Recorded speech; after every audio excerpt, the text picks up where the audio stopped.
iPad won't turn on even when the battery is full? Don't worry, it's not a rare issue, and is mainly caused by iPadOS update, software glitches or system errors. In this video, I'm gonna show you how to fix the problem with 3 quick and easy methods. Method 1. Force restart your iPad, 50% success. Bear in mind that no matter what problems your device is experiencing, performing a force restart can always be a working solution.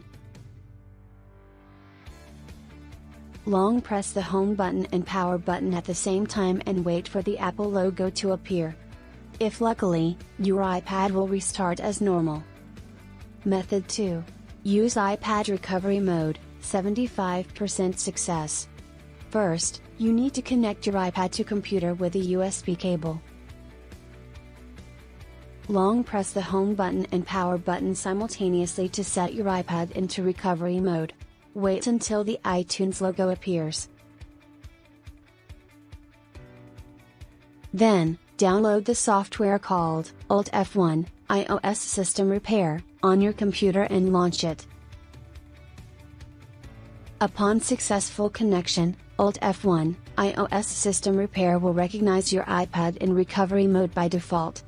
Typically, you can try to fix the issue by clicking the Exit Recovery Mode option and wait for your iPad to reboot automatically.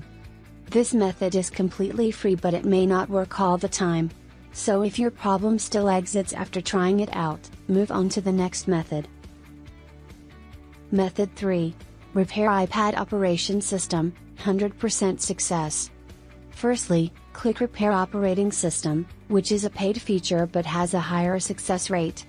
On the next screen, click on the Fix Now button to download the automatically matched firmware package for your device.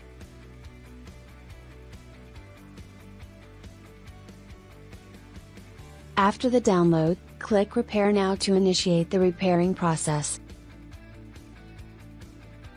Once finished, your iPad will be restored to normal state without any data loss. That's all about how to fix iPad stuck on black screen of death. Thanks for watching.